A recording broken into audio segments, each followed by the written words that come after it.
Hello guys, pag-usapan lang natin sina Alden Richard at Catherine Bernardo. Ito guys confirm na para kay Ogie Diaz dahil ito ay galing na mismo sa kanya.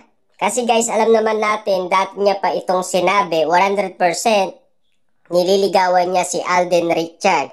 Ang alam niya lang kasi guys, nililigawan ni Alden Richard si Catherine Bernardo. Yan lang ang tamang sinagot umano ni Ogie Diaz sa kanyang YouTube channel. Diba? Wala siyang pinopost na kahit anuman at wala siyang Ogie Diaz official. Tandaan nyo, wala siyang page na ganon. At siyempre guys, sa lahat ng mga ginagawa kasi guys ni Alden Richard, na animo guys, sa lahat ng mga nakikita na natin, siyempre guys, nililigawan kasi ni Alden Richard si Catherine Bernardo. Lahat ng mga surprises na ginagawa niya, yun ay desisyon niya. Dahil mahal niya umano si Catherine Bernardo. Dahil alam naman natin guys, tadhana na mismo ang lumalapit para hindi niya pa umano ito sungkitin. Diba? Lalong-lalo na kasi guys, spotted na si Catherine mismo ang nagsalita. Kung mismo na ako, pwede mo akong i-chat, pwede mo akong i-text, pwede mo akong puntahan.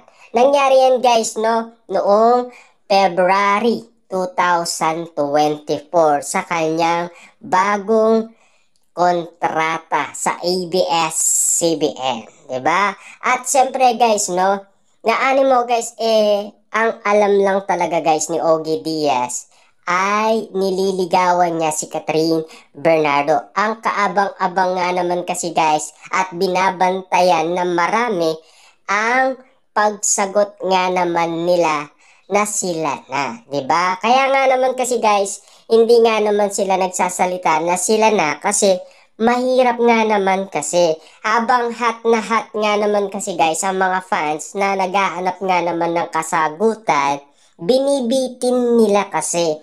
Kayo naman guys, ang Katniel, more than 5 years nga naman kasi bago sila nagsalita at parami ang mga Katniel fans club, 'di ba? Ganun din naman guys ang Kat din.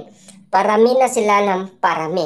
Kasi kung nagsalita sila kaagad guys, mababawasan ang mga Kat din fans kasi sila na 'di ba? Wala na tayong maano kasi hindi na tayo mag-enjoy kasi yung mga pinapakita nila kasi umamin na sila, 'di ba? Kasi abang hindi nga naman sila umahamin guys, medyo sabik umano ang mga fans. Lalong-lalo na guys, sabik sila sa kakaintay. At abangers sila sa kakaintay na magsalita umano ang Kat din. At lalong-lalo na guys, kita nyo naman, sinisigaw umano nila, Catherine, Alden, magpakasal na kayo, kami ang bahala sa pare. 'Di ba? Hindi sila hot na hot guys. Siyempre, ang mga kumakalat na issue o intriga umano, magkaibigan lang sila pero malinaw na sa ating guys na nadulas na si Catherine Bernardo. Mahal, let's go.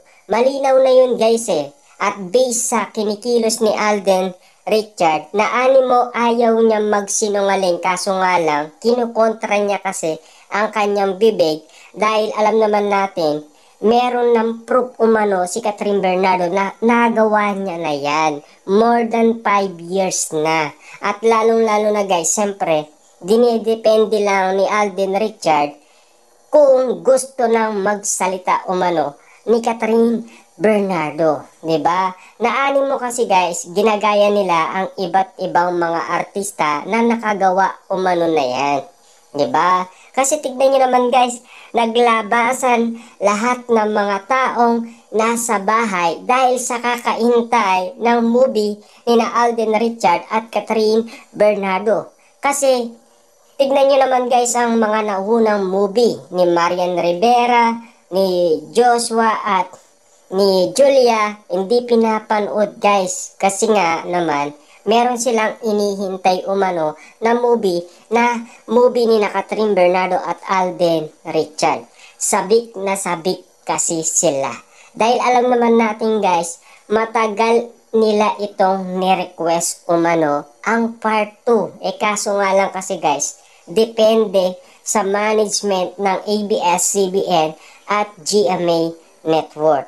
Siyempre guys, naghihintay silang sila ng tamang panahon para nga naman guys, maging kaganda-ganda ang gagawin nila. At siyempre, mas excited kasi guys kung wala nang maraming issue.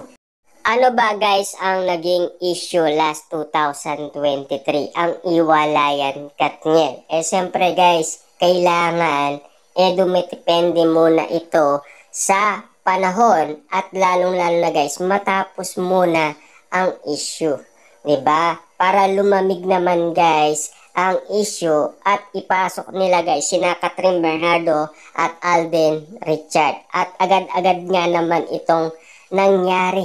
'Di ba? At pinag-usapan, pinagkaguluhan at pinagpiestahan ng marami. At parami ng parami guys ang mga Katden fans. Siyempre, kitang-kita naman natin guys kung magsasalita kagad sila. Paano nga naman sila pagpipiestaan ng maraming tao? Naani mo guys, pag umamin na sila, yun na sila. Kasi guys, kakaiba na kasi ang body language ng Katden. At lalong-lalo na guys, sa mga reaction nila, medyo kakaiba na. Naani mo guys, natatakot na magsinungaling umano si Alden Richard base sa mga reaction niya. Naani mo guys, alam naman natin nililigawan niya kasi confirm na yan guys ni Ogie Diaz 100% nga legit, 'di ba? Kasi araw-araw pupunta si Alden Richard sa bahay ni Catherine Bernardo. At isa pa, ayon sa solid source ni Christopher Min, araw-araw daw siyang pumupunta sa studio ni Catherine Bernardo para bigyan siya ng bulaklak at siyempre mga regalo dahil nanliligaw daw siya at ayaw patalo umano sa ibang manliligaw ni Catherine Bernardo. Siyempre guys, depende lang yan sa mga artista kung bakit ayaw pa nila. 'Di ba? Kung pinipigilan man nila ang kanilang sarili, nasa kanila na yun guys. Tayo ay naghihintay lang naman. Kung nag-iiwan sila ng magandang mga mensahe na medyo kinikilig umano ang maraming fans para meron naman silang maiuwi sa kanilang tahanan dahil yung effort na binigay nila para yung effort na ibibigay ng Katden ay talagang suportaan sila. Ano bang sinasabi ni Alden Richard guys? 'Di ba? Give and take lang, 'di ba? Yan kasi ay malaking bagay sa mga artistang tulad ni Alden Richard na magpakita siya ng kakaibang eksena para naman guys meron silang mapag-usapan at siyempre makatulong din naman sa mga fans na pumunta umano sa SM Iloilo at kung saan-saan man mall, 'di ba? Na sila ay spotted umano. Siyempre guys, kakaiba nga naman kasi ang mga ginagawa nila, 'di ba? At alam naman natin kasi guys, no, yung mga totoong mga nangyayari. Kung ito man guys may katotohanan, alam naman natin kasi ayon na guys sa mga kinikilos nila sila na pero ayaw lang nilang umamin, 'di ba? Pinipigilan pa nila ang kanilang sarili dahil meron kasing mawawala. Ano ba yung mawawala guys? Yung mga fans na nag-iinit at sabik-sabik sa kanilang pagsasalita, 'di ba? At siyempre guys, ayaw naman nating mangyari 'yon kasi kung hat na hat tayo guys sa kanilang pagsasalita at mawawala naman guys ang ibang mga Katden fans, 'di ba? Aminado naman sila guys na maraming mawawala, 'di ba? At kitang-kita naman natin guys kung bakit ayaw nilang magsalita.